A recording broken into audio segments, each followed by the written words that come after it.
അത് നിയമത്തിന്റെ വഴിക്ക് പോട്ടെ. ഇടതുപക്ഷ ഗവൺമെന്റിന് ഒന്നും മറച്ചു വെക്കാനുണ്ടായിരുന്നില്ല. ഞങ്ങൾ എല്ലാ കാര്യങ്ങളും അന്ന് വ്യക്തമാക്കിയതാണ്. അതിന്റെ നടപടിക്രമങ്ങളാണ് തുടരുന്നത്.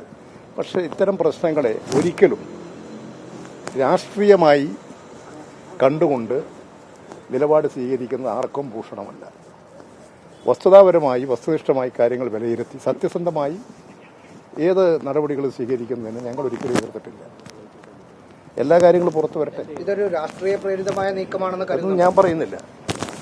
ഞാൻ പറയുന്നത് ഗവൺമെന്റ് പല കാര്യങ്ങളിലും എടുത്തുകൊണ്ടിരിക്കുന്നത്, ഇപ്പോൾ ഉദാഹരണത്തിന് പൊതിച്ചോറ് എത്രമാത്രം തെറ്റായിട്ടുള്ള നിലപാടാണ് സ്വീകരിച്ചത്.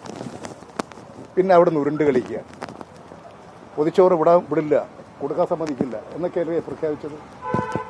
ഇവിടെ ഇപ്പോൾ 10,000 കോടിയുമായി വന്നിരിക്കുന്നു ടാറ്റ കപ്പൽ. ഇപ്പോൾ കപ്പലും ഇല്ല, ടാറ്റയും ഇല്ല.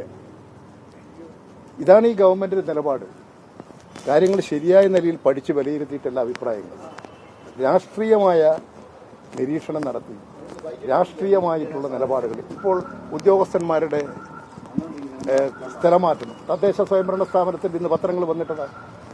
അത് ഓൺലൈനിൽ വളരെ വളരെ അർഹതപ്പെട്ടവർക്ക് ന്യായമായും അവരുടെ സർവീസ് മാറ്റർ നോക്കി അവരുടെ സർവീസ് കാര്യങ്ങൾ പരിഗണിച്ചുകൊണ്ടാണ് ഇവിടെ സ്ഥലമാറ്റ ട്രാൻസ്ഫർ കൊടുത്തിരുന്നത്. ഇപ്പോഴാകെ അട്ടിമറിക്കാൻ വേണ്ടി മന്ത്രിയുടെ ലെറ്റർ പേഡിൽ എഴുതി കൊടുക്കുകയാണ്.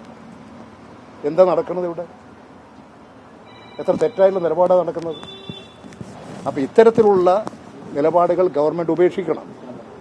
വസ്തുതാപരമായി വസ്തുനിഷ്ഠമായി സത്യസന്ധമായി എല്ലാ കാര്യങ്ങളും കൈകാര്യം ചെയ്ത് പോകണം.